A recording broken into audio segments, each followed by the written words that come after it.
Rain, rain, go away, come again another day. That's how I feel, and that's probably how a lot of IndyCar fans in the Indy 500 feel about this 2024 practice session in days 1 and 2. Let's talk about it. Rain was a major story for both day 1 and day 2, but we had some very big, intriguing storylines, including the advent of a guy probably losing his spot to a brand new team, and of course, some legends and stars regaining the position in practice. The number one story that came around throughout the last 2 days of practice has to be the story of Kyle Larson, who on day 1 drew his hat first by being the fastest car on the track. My initial thoughts were Larson looks strong. He looks like he could be a contender to probably be in the top 5, maybe not just spot in there. Dixon looked well today. McLaughlin looked very strong in day 2 of practice, but today we're focusing mainly on day 1, which was very short, very limited. That was canceled due to rain. Today's practice, day 2, didn't start until around 7 p.m. and was interrupted twice today. McLaughlin actually led for most of the way for Penske Racing, as not only was he able to try and find a spot in the position, he led throughout most, if not all, of the qualifying laps. We did have a little bit of a scare every time I saw caution flags out. It just almost felt certain that practice wasn't even going to happen.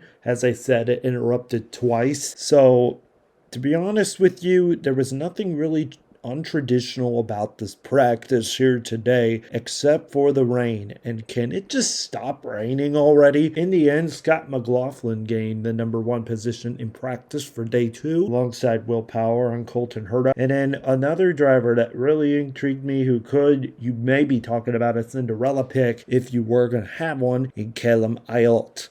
Callum Ayalt, as you know, probably will be leaving his team next season, will be replaced by someone else, but boy did he look strong today with a speed time of 224.717 miles an hour. It was an incredible run by him. A lot of rookies in this field as well, a lot of guys that you may not even see again. I mean, who's going to remember Tom Blomqvist when he's going to be riding, or Kiffin Simpson? But in terms of names, I love Stingray Robb.